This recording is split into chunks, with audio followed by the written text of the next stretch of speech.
Hey guys, welcome back to another video. My name is UFC Investor. This video we're going to be going over Jamahal Hill versus Khalil Rountree. We're going to be going over my bets, picks, and predictions. We're also going to be talking about fighters like Jamahal Hill, Khalil Rountree, Claudio Saigola, Oban Elliott. So it should be a good set of fights, guys. Let's get started with their first fight. Alright guys, so for the main event we have Jamahal Hill versus Khalil Rountree. This one, guys, it was really hard to call for me. I keep going back and forth as to who can win. I really think either guy can win, At first I was kind of siding with Khalil. Then I was thinking Jamal would win. But now I'm kind of back on Khalil. Not to say because Alex Pereira picked Khalil. And also I asked ChatGPT and it also picked Khalil. So not just because of that. But right now I'm leaning towards Khalil to win in round 3. I feel like he's going to overwhelm Hill and get like a finish somewhere. If not in the late rounds. I might go into later rounds, I think maybe. Right now the odds have Khalil at a minus 135. Jamahal Hill's a plus 115. Yeah, guys, this one's really hard to call for me. In my head, it's kind of like a Muay Thai striker versus a power striker, boxing based in Jamahal Hill. So I'm really like struggling to see where the advantage could be. I would think like if one of them had a better ground game, maybe one of them would try to implement it, but I'm just really not sure yet. I'm gonna try to look more into this one and see how I feel. But as of now, I'm really on the edge.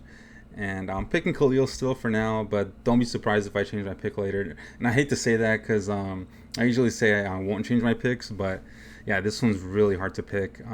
I'll leave it at Khalil at the moment. I think I might actually consider like maybe a 4th round finish for Khalil, maybe a decision win. Who knows? So let me know what you guys think about this one. Let's go to the next fight. All right, guys. So for the co-main event, we have a lightweight bout with Rafael Fiziev versus Ignacio Bahamondes. This one, guys, I was torn again. I kind of wanted to pick Ignacio at first glance, kind of because I kind of like him. I think he's pretty cool. He's friends with Bilal Muhammad. Not to say that helps or anything, but I would assume maybe he has better ground game. But I don't think this is going to be a grappling match, guys. I think this is going to be a striking match between the two. Right now, the odds are having Fiziev at a barely an underdog at a plus 107. Ignacio's a minus 127, and I kind of agree because it's like I feel like I'm really split in between. But I'm going to be picking Fiziev mostly because I think Fiziev has fought the way better people recently. He's fought Justin Gaethje twice, Gamrot, and I think I don't really blame him for the Gamrot loss. I guess he had a leg injury. So other than that, he's been just fighting Justin Gaethje, and I think he fought Gaethje on short notice. I think it was a recent fight. So I would say for sure Fiziev has been fighting the better people. As for Ignacio, he is on a tear recently. He has 3 performance of the night bonuses, it looks like, in a row. 3 finishes. And he recently beat Jalen Turner, who normally I would think is impressive, but it seems like Jalen Turner was kind of checked out at that point. He beat Manuel Torres. And not to say Torres is bad, but, he's not that high level. He also beat Christos Giagos in round 1 head kick. So, Ignacio's doing good recently, but I kind of respect the names that Fiziev has been fighting, at least in the Gaethje fights. I think in this one, Fiziev is going to have the advantage by like kind of blitzing, making it ugly, and Bahamondes is just going to try to keep the distance game, but I don't think that's going to work for him. I think Fiziev is going to be really good in his striking. So yeah, guys, this one's really hard to call. Like I said, the odds are also even on this one too. So let me know what you guys think about this one. Let's go to the next fight. All right, guys. So in this next fight, we have Curtis Blades versus Rizvan Kanaev. This one, guys, I kind of considered picking Rizvan because I kind of was impressed by his performance in the Contender Series. But I don't know. I feel like it's a really big step up from going to the Contender Series to automatically fighting Blades. Blades just fought Tom Aspinall. He already beat Jayton Almeida, who's proven to be a really good grappler. Blades beat Chris Dukakis, Rosenstrike. So I would say Blades has the better experience for sure. Right now the odds have Blades at a minus 260. Kanaev is a plus 220. So I kind of agree, it should kind of be this way because Blades is obviously ranked. He's obviously been in the UFC. Kanaev just got into the UFC. This is his UFC debut technically. So I'm just kind of surprised as to why they gave him this name. If you guys look at the topology records, it looks like they were supposed to fight already 2 times in February and March. So I'm not sure what happened there. I kind of want to know who pulled out and if there was a reason for the pullouts. So saying this, I am for sure going to be picking Blades by decision. I think Blades is going to be careful with this one. I feel like he's just going to try not to get caught by Kanaev and use his wrestling. Because Kanaev is obviously a good striker. Kanaev has around in his last, like, what, 5 fights, he has 4 finishes. And one of them was a no contest versus Renan Ferreira. I think in that one he tested positive for PEDs, I think. Correct me if I'm wrong. But anyways, yeah, so mostly I'm picking Blades for sure because of the experience. I don't know why they just gave Kanaev this fight so soon. If he wins, that'd be kind of cool. Like, I am not doubting Kanaev that much. Like, I am picking Blades, but I'm not like 100% sure. Not slightly, but I'm leaning towards Blades. But I'm kind of considering putting like a little bet on Kanaev by finish or something. So yeah, guys, this one's I think it's kind of straightforward in the call, but I feel like if you kind of consider Kanaev's recent finishing rates, it's kind of like impressive. So like I said, I'll probably put a little bit on Kanaev to win by finish, but I'm for sure picking Blades on this one. I feel like Blades is going to show the UFC levels, you know. And yeah, guys, let me know what you guys think about this one. Let's go to the next fight. All right, guys, so in this next fight, we have Tofik Masayev versus Orolbai. And this one, guys, I'm picking Orolbai. I think he's cool. I was pretty impressed by his recent fight versus Matthias Rebecki. I picked Orolbai in that fight, but Rebecki won that. If you guys didn't see that fight, that was a really good fight. Both of them were really scrapping it out. It was a war. Rebecki won by split decision. They did get fight of the night that fight. So I'm picking Orolbai, guys. I feel like he has the dog in him. I feel like he already has some UFC experience. You know, he already beat Uros Medic, Elvis Brenner, and this other guy, Tofik. He's debuting in the UFC. He has a decent record, but he has been finished in some of his recent fights.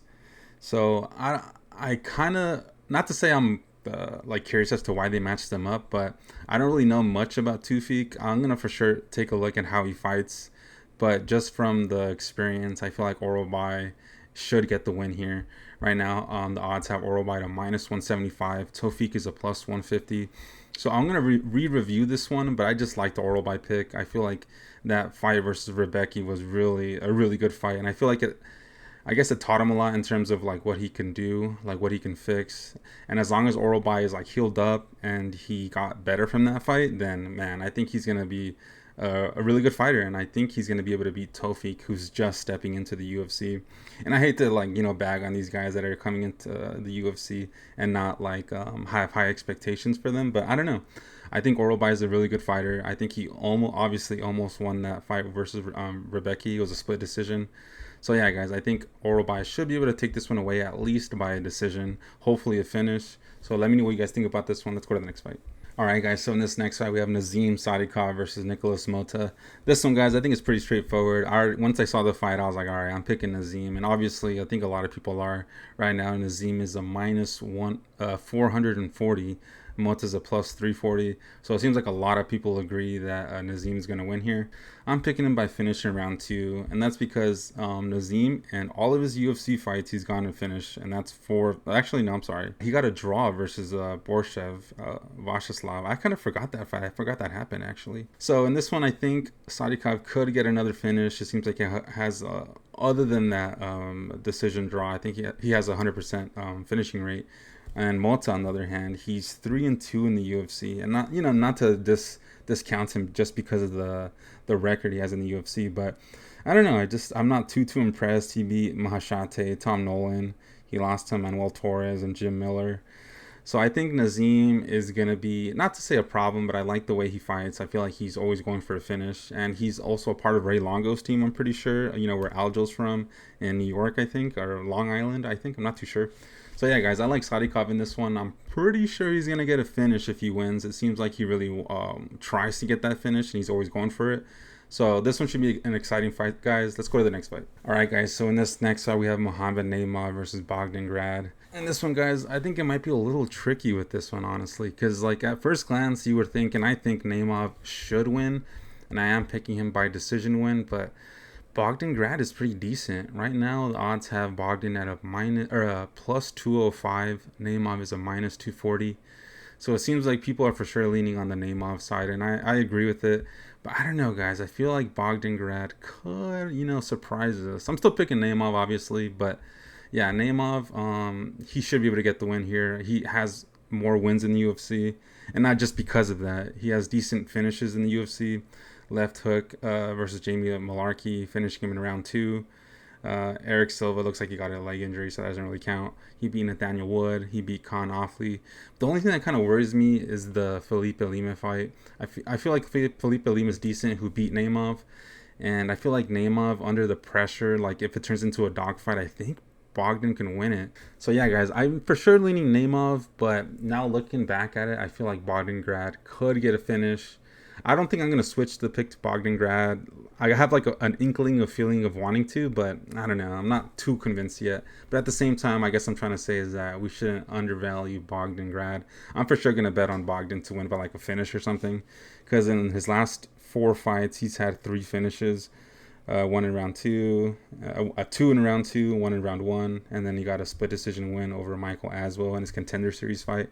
So yeah, guys, this one should be a good fight. I think Naimov should win, but like I said, Bogdan could pull off an upset on this one. So let me know what you guys think about this one. Let's go to the next fight.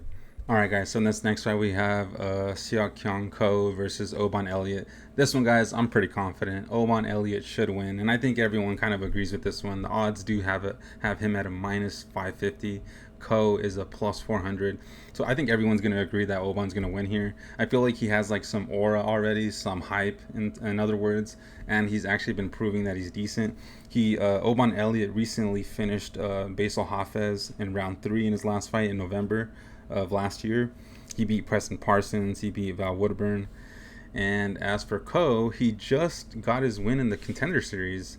So this is another debuting fighter who's fighting a UFC experienced guy. I'm not sure why the UFC is doing a bunch of these fights in this card. So maybe they're trying to figure out who the dog is in terms of all the underdogs, technically, I guess, right? So Igor Cavalcante is the guy that Ko beat recently in the Contender Series, and that's the only win he has technically in the UFC if you count Dana White's Contender Series.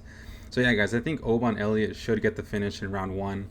I'm pretty confident that Oban Elliott is going to get a finish. I would hope in round 1, but I think if he doesn't do it in round 1, it'll be round 2, round 3. But I think Oban Elliott for sure should get a finish.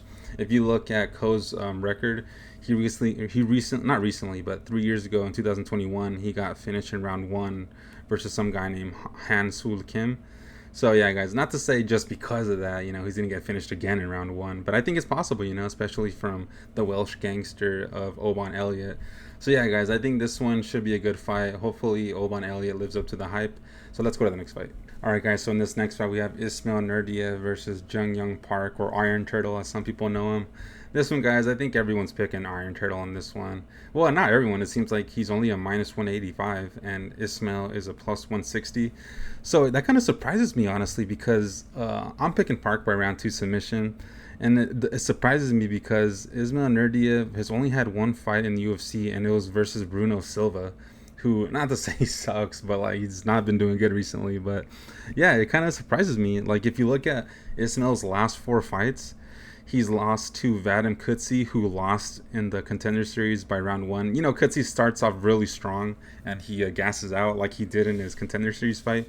And then he got knocked out, or not knocked out, he got submitted in round 1 again by a guy named Marcin Bandel. So in his last 4 fights, he's 2-2, Nurdiev is. As for Jung Young Park, he is, in his last 6 fights, he's 5-6. He's only lost to Andre Muniz by split.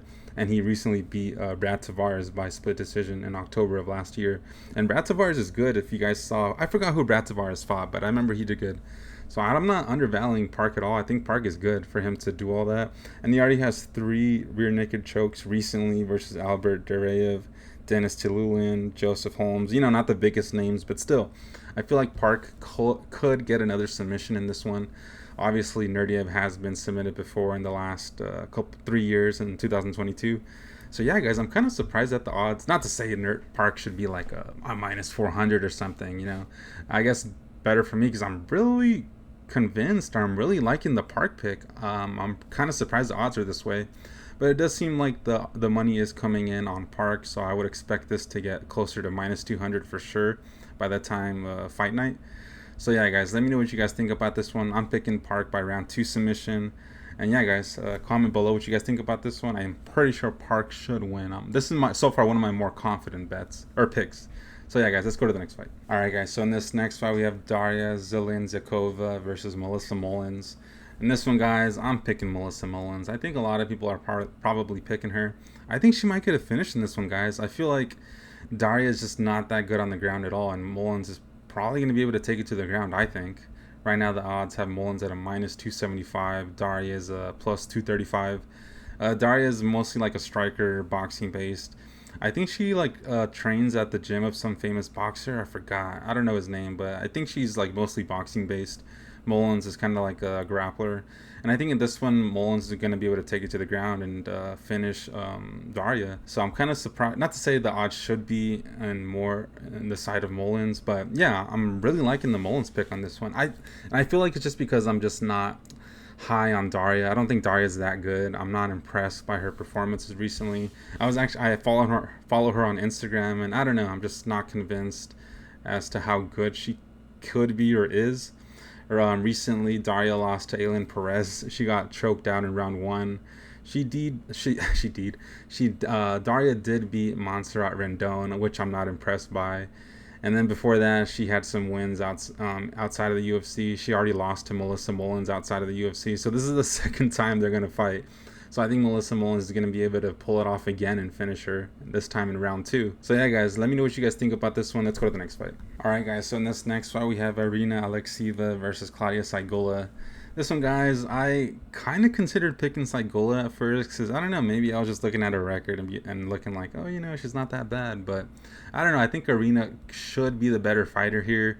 Right now, they have Irina at a minus 275. Claudia Saigola is a plus 235. I'm not going to lie to you guys. I don't really remember much about how either one fights, but Claudia got finished by Melissa Mullins in round 2 in her first UFC debut. As for Irina, she already got a finish in round 1, a knee bar versus Stephanie Ager. And then she lost to Melissa Mullins by decision, though. So at least she didn't get finished like Claudia did. So I think in this one, Irina should be able to get the win, maybe even a finish in this one. I'm not too invested in terms of like what's gonna happen. And not to say like I don't care about this one, but I don't know. I'm kind of like I don't know. I think it might be a boring one. I don't think either one of them has like a clear edge anywhere. You know what I mean? So I think it might just be like a decision fight, and I think Alekseeva is gonna point it out. So let me know what you guys think about this one. Let's go to the next fight. And all right, guys, in this second fight of the night, or second to last fight for the video, we have Tagir Ulanbekov versus Azat Maksum. This one, guys, I think it's pretty straightforward in terms of the pick for Tagir. Not to say everyone, but he's a heavy favorite at a minus 450. Azat is a plus 350. I think that's kind of because of a lot of reasons. Mostly because Tagir has already had 6 fights in the UFC. He's 5-1 in the UFC. He's only lost to Tim Elliott, and other than that, he's been winning every fight. And also, Azat took this fight on short notice. Tagir was supposed to fight some other guy, I forgot who, and Azat has already lost once in the UFC versus Charles Johnson, who I would say is not as good as Tagir. You know what I mean? So not to say just because of that loss, Azat is 15-1 with that loss. So I don't know if he took that fight on short notice or something. I don't know, honestly, about how or when he took that fight versus Charles Johnson. But Azat seems to be decent in terms of his record. But he just hasn't proven. Actually, he got a win versus Tyson Nam. I didn't know that. So he's 1-1 in the UFC. But Tyson Nam was old by the time he retired. You know what I mean? Tyson Nam was pretty decent too, but he was older, like close to 40, if not 40. So I think in this one, Tagir should win, mostly because it's short notice for Azat and Tagir's experience.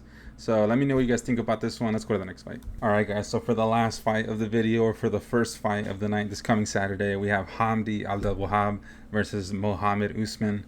This one, guys, I'm actually excited. Not to say I like both guys, but I remember both guys and how they fight. Mohammed especially because, not to say I thought he was going to be like, a problem in the UFC, but I thought he was decent up until he just kept losing.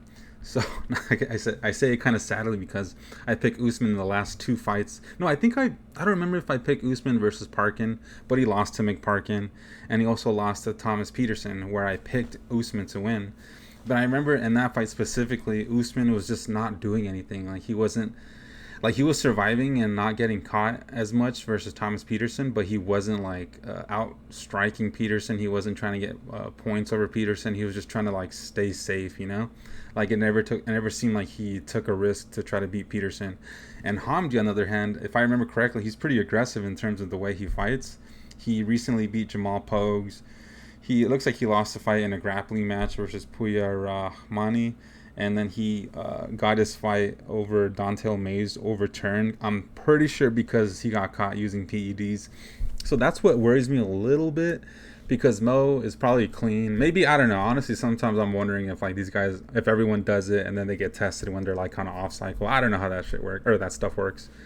So right now I'm picking Hamdi just because of Usman's recent performance versus Thomas Peterson. I think in this one, I'm picking Hamdi by decision. I'm thinking in my head that both of them are going to be pretty decently careful. I don't think Usman's just going to suddenly start taking a bunch of risks and being more aggressive than Hamdi, which I think is just like the way Hamdi fights. I think he's just kind of like, he's all over you. He tries to smother you with like pressure and action. Right now, the odds have Hamdi at a minus 161. Usman is a plus 141. So it seems like people are but they're leaning on the side of Hamdi. And I agree, you know, like I feel like the odds are pretty accurate. I think Usman has a chance, but I don't know. I just like the side of Hamdi and what he can do to try to win this fight. And like I said, I don't think there's going to be a finish in this one. Maybe, I don't know. I don't think Usman's going to get a finish. Maybe Mo Usman will win by decision or something. The last time Usman won was by a decision. He beat Jake Collier and Junior Tafa by unanimous decision. So I'm wondering if maybe Usman has like, you know, more of a dog in him now that his brother Kamaru won recently. So maybe he got motivated by that. Who knows? But I don't know. I'm kind of over Usman. There's a bunch of cool memes of him on Discord. So I like that about Mo Usman, and it's pretty funny. But I don't know. I just can't support him after that last performance. And if he wins this one, you know, I'll be kind of like, not to say happy, because I'll get the pick wrong, because I'm sticking with the Hamdi pick. But I'll throw 50 cents on freaking Usman to win by decision, just because, or even a finish. You know, he did get a finish versus Zach Pauga in his UFC debut. So yeah, I don't want to completely discount Usman yet, because I'd feel like kind of like a bandwagoner if he won this one, then I start supporting him again. So I'm just kind of like in the middle with Usman. Like if he wins this one, cool. Like, you know, I'll post some of his gifts, you know, support him. And if he wins again, then I'll be like, all right, you know, I'm back on the Mo Usman train. So yeah, guys, let me know what you guys think about this one. This one's pretty straightforward to call in my head, at least. If Hamdi isn't as crappy without the PEDs, and he seems like he's not. I mean, he got that split win over Pose. So I don't know. It just kind of being split is what kind of worries me, because I feel like if Mo Usman just does a little bit more, you know, I feel like he can easily get the win versus Hamdi, because I feel like Usman is more athletic. I feel like he could be better technically, and Hamdi's going to be the one that kind of does like the crazy striking or risks it. So yeah, this one's like, I guess like I do have a little slight bias towards Usman wanting to pick him, but I'm just kind of over getting that pick wrong, and I'm gonna pick Hamdi on this one. So let me know what you guys think about this one. That was the last fight of the video, guys, or for the first fight of the night. Thank you guys so much for watching the video. As you guys can see, if you guys haven't been keeping up with my channel, I was ranked number 12 on Tapology, and now I'm back to number 51. I'll show you guys why. Oh my god, that was kind of embarrassing. I got 6 out of 12 or 13 picks right this past weekend. I think it was 6 out of 12 or something like that. It was bad, guys. Oh my god, I risked it. I mean, you know, like everyone picks underdogs, but I picked 3 underdogs and all 3 of them lost, and then like some other underdogs won. So I was super disappointed in Cody Garbrandt, Cody Durden. Yeah, guys, it wasn't a good night for me. I'm still happy I'm ranked like number 51, you know, with the champion logo. That's cool. So I'm a little bit more motivated in terms of like trying to get back to, you know, top 15 on Tapology. If not, you know, top 10. That's what I really want. I want to be 1 through 9, you know, like number 7, number 5. If not, number 1 is the goal. So yeah, guys, didn't do too great last weekend. I'm thinking this weekend will be different, though. I think I have a feeling that this weekend I'll do decent. I hope, at least. So yeah, guys, those are my results for last weekend and my current ranking. I'll show you guys my investment account balance. So every single week, no matter what, I move $25 into this account, which is the same amount that I bet. And I usually lose all my betting money. So this is all my investment money that I would have saved if I wasn't betting. So sometimes I kind of think like maybe I should stop betting and just like invest the money, you know? Sometimes I consider it, but I don't know. I think the betting is kind of fun. It makes it funner for me. And one of these days, I'm thinking maybe I'll get better at betting and I'll actually make some money like long term. But so far, that's not the case. But I still wanted to show you guys how much I've been saving. And yeah, so that's my investment account balance. That was my last week results. And yeah, guys, I think that's pretty much it. I thank you guys so much for watching the video. Thank you for subscribing. Please like the video. It really does help. Please comment down below. You can talk about anything, any criticism, any suggestions, anything about the fights. I really appreciate it. And yeah, guys, thank you guys so much. I'll see you guys in the next video. Maybe you will not believe me that, but I wanna fuck, man.